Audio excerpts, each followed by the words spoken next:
Today is the 10th of December and officially the end of our 16 days of activism against violence against women, which is observed around the world, so designated by the United Nations.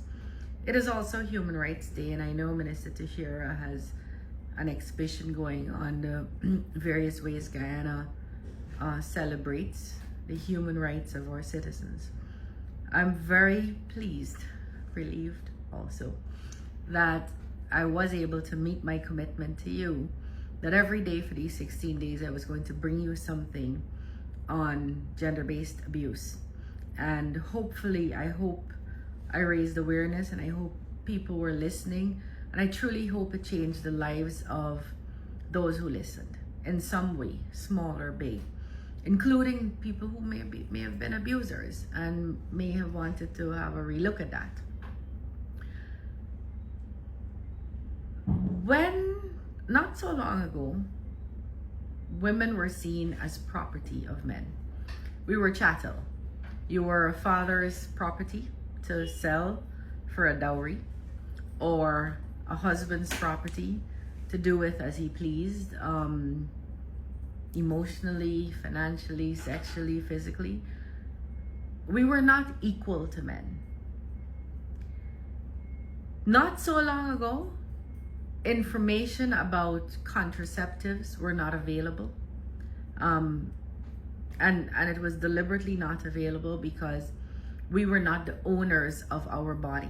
We had no autonomy over our bodies. So we shouldn't have been able to access information about how we could protect ourselves against unwanted pregnancies or unwanted pregnancies at a particular time. And all of that stemmed from the fact that we were not seen as equal to men. We were not seen as our own people. And my friends, that is the basis of gender-based abuse. It is the inequality between the genders. There's no other reason. It's not a triangular love affair. It's not because she wore a short skirt. It's not because she provoked him. It's not because she wasn't trained right at home. At the base of gender-based abuse is the gender inequality that prevails around the world.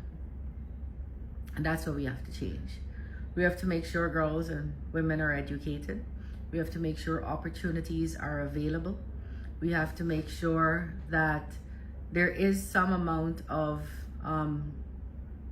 activism happening to make sure women are now equal or become equal to men. And we have to stand up against the idiotic, silly conversations that push us back into this place where we have no autonomy over our bodies, over our minds, over our spirit, over our beings. I saw the Starbuck News wrote an editorial the other day deciding that it had a right to learn about the way a public figure, I think it was the First Lady they were talking about, had dealt with her body, because apparently she has no autonomy over her body, and it is their right to know that. Yesterday I saw a conversation taking up space. The world has wars going on.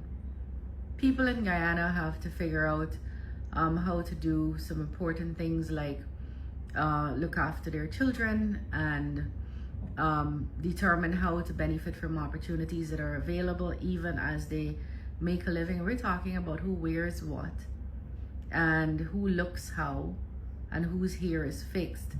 Again, throwing us back into a very idiotic, simplistic place that has so much harm because it speaks to the inequalities. And again, women not having autonomy over what they do with their bodies. And so these conversations might sound like a little giggle and a little laugh, but they have serious consequences. And I expect at least our leaders in Parliament, and by that I mean every MP, every member of the executive, every member of the judiciary, would at least those three arms would make themselves aware of these issues, and that would filter down to our population. young and old. And we could change out some of what have become really bad habits with how we treat our women and girls and what we expect of them, and how much more pressure we put them under to get to the same place a boy or a man can get to. So today, at this end of our 16 days of activism, I may stop my daily conversations with you, but I promise you I'll never stop fighting to end gender inequalities, because it is just so harmful to all of us, including men, who will never get the best of us if they keep treating us like we are not their equals.